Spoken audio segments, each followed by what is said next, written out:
Today, we're going to tackle one of the most incredible turnarounds in modern history.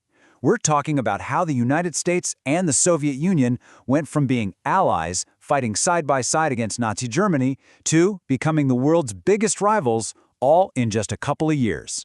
So let's get into how this alliance completely fell apart and kicked off a global showdown. And that right there is the big question. I mean, think about it. In 1945, you have American and Soviet soldiers literally shaking hands and celebrating over the ruins of the Third Reich. But by 1949, the whole world is holding its breath, waiting for a new war between those same two powers. How on earth did it all unravel so fast? That's what we're here to figure out.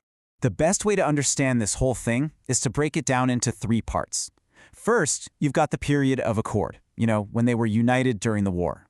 Then comes mistrust, which is when the alliance started to crack after they won. And finally, rivalry, when things got openly hostile and the battle lines were drawn. Okay, so let's start with Act 1, Accord.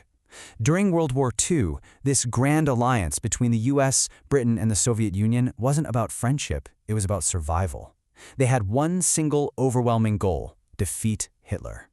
But even while they were fighting together, these huge fundamental differences, capitalism versus communism, were always there, just simmering right below the surface.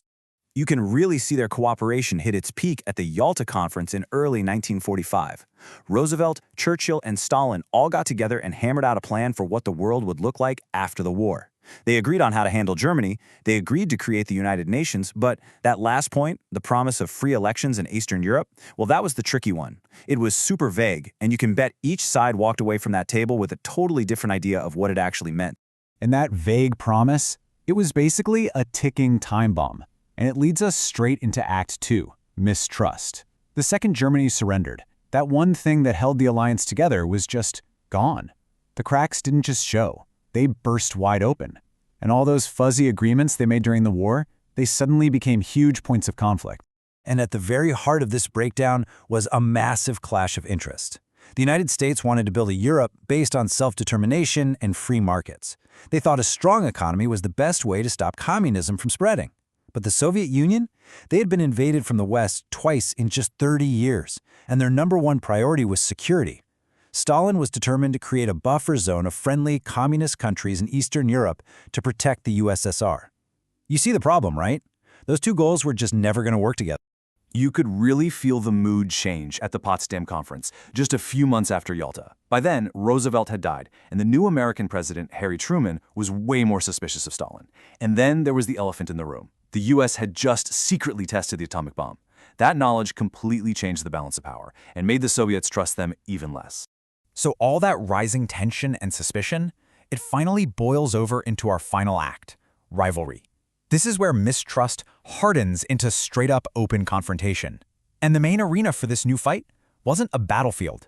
It was the future of Germany itself. Just like they'd agreed, Germany was carved up into 4 zones. You had the American, British, and French zones in the West, which would eventually merge. And then you had the massive Soviet zone in the East. What was supposed to be a temporary arrangement was quickly becoming the permanent front line of the Cold War. But the single most dangerous spot on the map, the real flashpoint, was deep inside that Soviet zone, the city of Berlin. Because the city itself was also divided 4 ways. This created a little island of Western control in the middle of a Soviet sea. I mean, talk about a recipe for confrontation. And you can see it right here. The Western sectors are all clustered together, creating what became known as West Berlin. This crazy geography wasn't just an accident. It made the city the perfect place for Stalin to push and to test just how far the West was willing to go. And in 1948, Stalin decided to push. He cut off all road, rail, and water access to West Berlin, trying to starve the city into submission. But the Western response was just astonishing. It was called the Berlin Airlift. For almost a year, Allied planes flew in food, fuel, and supplies 24/7. In the end, the blockade failed, but it had a huge consequence. It cemented the division of Germany into a communist East and a democratic West. The split was now permanent. Now, while the Berlin crisis was locking down the division of Europe, this was not just a European problem anymore. As the lines were being drawn in Germany, this whole superpower rivalry was already exploding onto a brand new continent, Asia.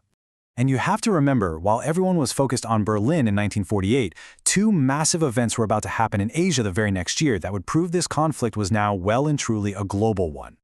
First up, China. In 1949, after a long, brutal civil war, the Communists under Mao Zedong finally defeated the US-backed nationalists. For the United States, the so-called loss of the world's most populated country to communism was an absolutely staggering blow. It escalated the Cold War to a whole new level. At the exact same time, another crisis was brewing just next door in Korea. After Japan's defeat in World War II, the Korean peninsula was split in half at the 38th parallel. The Soviets set up a communist regime in the north, and the US supported an anti-communist government in the south. By 1949, it had become this incredibly tense frontier, basically a powder keg waiting for a spark. And so, there you have it. In just 4 or 5 short years, the entire world was redrawn. That brief moment of wartime cooperation seemed like a distant memory. A new, much more dangerous reality had taken its place. By the end of 1949, the new reality was crystal clear.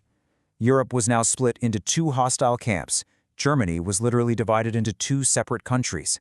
And Asia was the new hotspot for superpower competition. The Cold War wasn't coming anymore. It was here. And all of this leaves us with one final, pretty chilling question.